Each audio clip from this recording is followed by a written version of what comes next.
Anyway, I got paused, or someone was calling me and it stopped, so I don't know what to do. So hopefully I'll upload like 2 or something like that. But anyway, Genesis 1:26, and then God said, let us make man in our image and after our likeness, and let them have dominion over the fish of the sea and over the birds of the heavens and over the livestock and over all the earth and over every creeping thing that creeps on earth.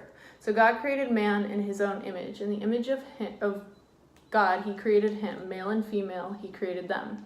And God blessed them, and God said to them, be fruitful and multiply, and fill the earth and subdue it, and have dominion over the fish of the sea and over the birds of the heavens, and over every living thing that moves on the earth. And God said, behold, I have given you every plant yielding seed that it is on the face of the earth, and that every tree with seed in its fruit. You shall have them for food. And to every beast of the earth, and to every bird of the heavens, and to everything that creeps on the earth, everything that has the breath of life, I have given every green plant for food. And it was so. And God saw everything that he had made, and behold, it was very good. And there was evening, and there was morning, the 6th day. So day 6, he created animals and man. He created animals, and then he created humans next, in the image of God. Very important. Wasn't in the image of Danielle or the image of fill your name in the blank.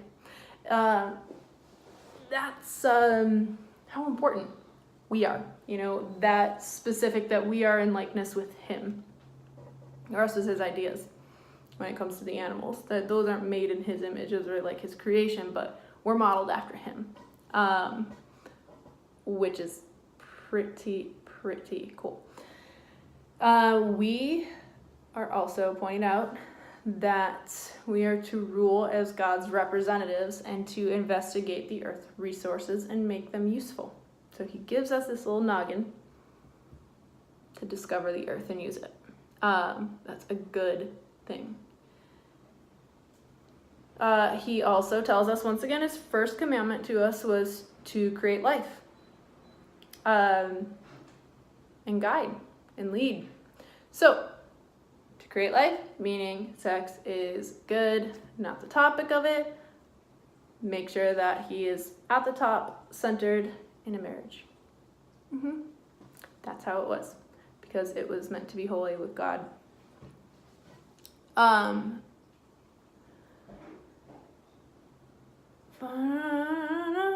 Yeah. Sex is good, but before the fall, earth was to be populated with those who know him and serve him wisely. Now think about if we had like that perfect family,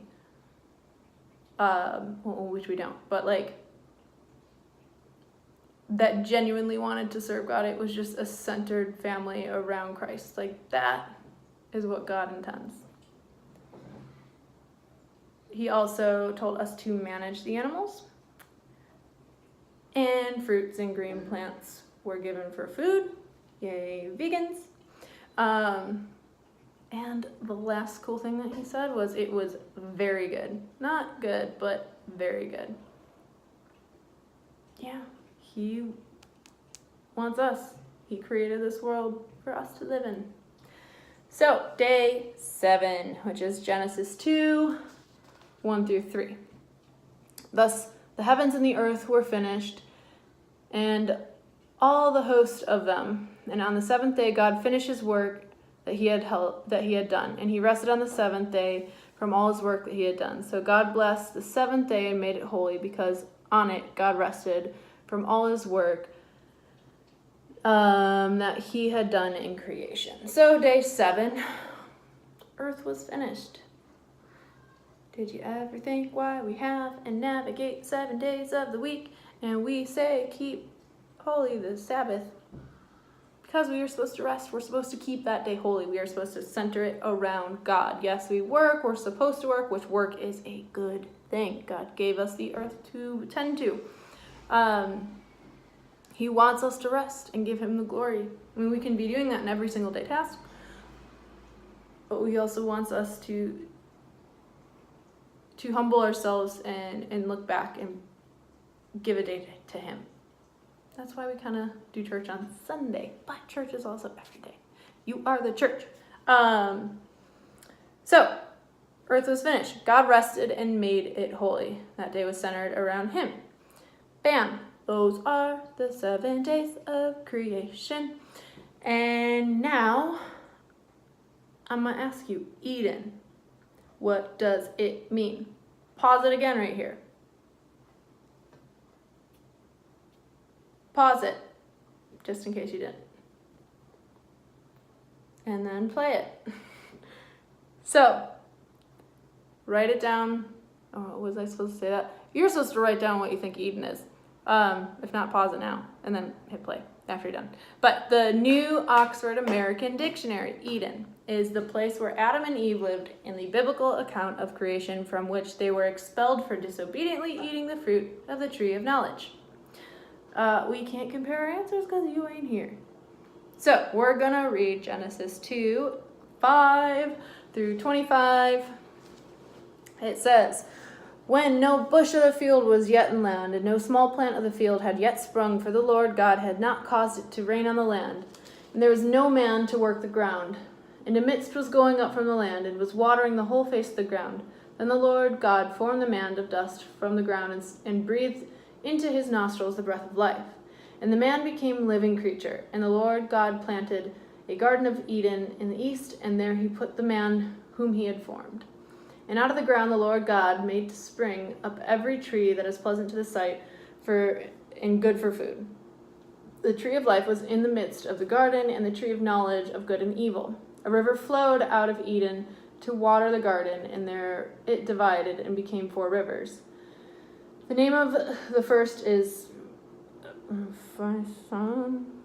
We're gonna sound goofy here. It is the one that flowed around the whole land of Havilah, where there's gold, and the gold of that land is good. Bdellium and onyx stone are there. The name of the second river is Gihon. It is the one that flowed around the whole land of Cush. And the name of the third river is the Tigris, which flows east of Assyria, and the fourth river is the Euphrates. The Lord God took the man and put him in the Garden of Eden to work it. And the Lord God commanded the man, saying, "You may surely eat of every tree of the garden, but the tree of the knowledge of good and evil you shall not eat, for in that day you eat it, you shall surely die." Then the Lord God said, "It is not good that the man should be alone. I will make him a helper fit for him." Now out of the ground the Lord had formed every beast of the field and every bird of the heavens, and brought them to the man to see what he would call them. And whatever the man called every living creature, that was its name. The man gave names to all the livestock and to the birds of the heavens, and to every beast of the field. But for Adam there was not found a helper fit for him. So the Lord God caused a deep sleep to fall upon the man, and while he slept he took one of his ribs and closed up its place with flesh. And the rib that the Lord God had taken from the man he made into woman, and brought her to the man. Then the man said, "This at last is bone of my bones and flesh of my flesh. She shall be called woman, because she was taken out of man. Therefore a man shall leave his father and his mother, and hold fast to his wife, and they shall become one flesh. And the man and his wife were both naked, and were not ashamed." I think I wrote Genesis 5 through 25, but oh, it is 25. Ha! I can't read. Anyway,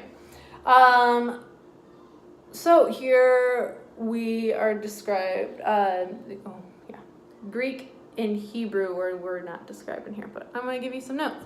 Greek and Hebrew word paradiosos means paradise, which is Eden, a garden that contained perfection and abundance of everything.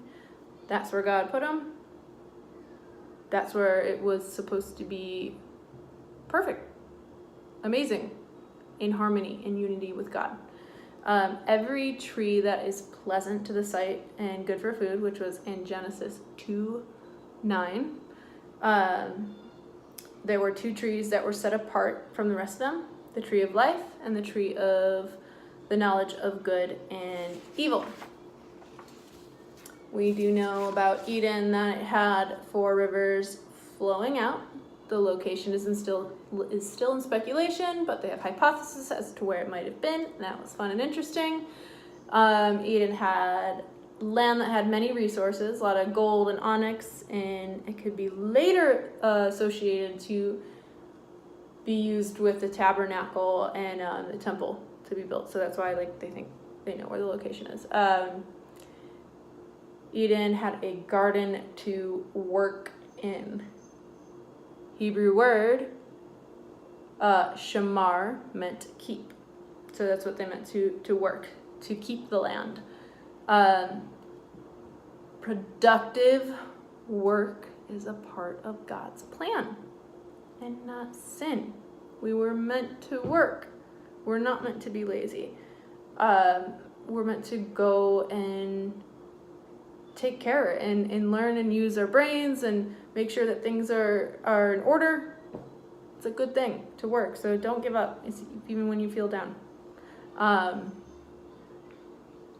only thing that God says is not good is that man is alone. So he creates a woman, and that is us. Plants and animals will never, ever, ever, ever, ever satisfy companionship. We are relational beings, and that's why it's important to find a community so we can hold each other accountable. That's what we're doing here, and that's why we're going to dive deeper together. But yeah, God created a helper, which the Hebrew word is Ezer. So he created Eve, who is supposed to be his helper and holding accountable man and woman. So those are the notes for today. Right now, it's not like any super deep or emotional. It's just kind of fun facts, understanding the establishment of creation and why we're here and the intent. And then we're going to dive in deeper next week on how intimacy with God should be greater than the world.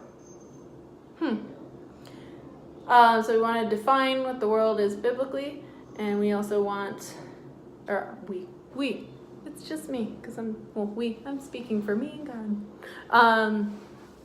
The homework is to interview 5 people, and I don't want you to just interview it because we want to have fun with this. I want you to video interview. Keep it like 5 minutes total, like a minute per person. But I want you to interview 5 people from different walks of life. They could be different religions, different ages, whatever. But I want you to plain and simply ask them what they think the world is. Like, what do you think the world is? And if they say, what do you mean? You just don't give them any context. You say, what do you think the world is? Then, once they describe what they think the world is, then you ask them what the perfect world would be to live in. And all of their answers could vary, but we want them to understand or what they think the world is, and then we want them to get personal of what they think the perfect world is. So interview those, and then on video recording, then we're gonna play them and watch them, just to get a different understanding as to how people view the world. This is also a great opportunity to possibly share the gospel with people that don't know. Yes, you could be doing this for a project, but you can also be sharing the love of Christ with it. So challenging you for that. But there were some fun facts about the world too that I wanted to leave you with, some Bible verses as well. So 1 Chronicles 16:30. Tremble before him, all the earth. Yes, the world is established. It shall never be moved. So, fact number 1, the world can never be moved. No matter what evil is here, or Satan tries to do, or people, whatever they try to do, they cannot destroy what is good, what God created. It can't be moved. They can try, there could be wars, but no one will be able to take over the world because it is good. 2, Psalm 57-12. Hear, O my people, and I will speak, O Israel. I will testify against you, I am God, your God. Not for your sacrifices do I rebuke you. Your burnt offerings are continually before me. I will not accept a bull from your house, or goats from your folds. For every beast of the forest is mine, the cattle on 1,000 hills. I know all the birds of the hills, and all that moves in the field is mine. If I were hungry, I would not tell you, for the world and its fullness are mine. So, number 2. It belongs to God. Does it belong to us? We try and take it over and earn God's favor. But what we fail to realize is that he kind of owns it and every single thing in it. So give praise to God for that. Another fun fact, last fact 3, and I'm going to leave you, is Psalm 98, 7-9. Let the sea roar and all that fills it, the world and those who dwell in it. Let the rivers clap their hands. Let the hills sing joy together before the Lord. For he comes to judge the earth. He will judge the world with righteousness and the peoples with equity. So, 3.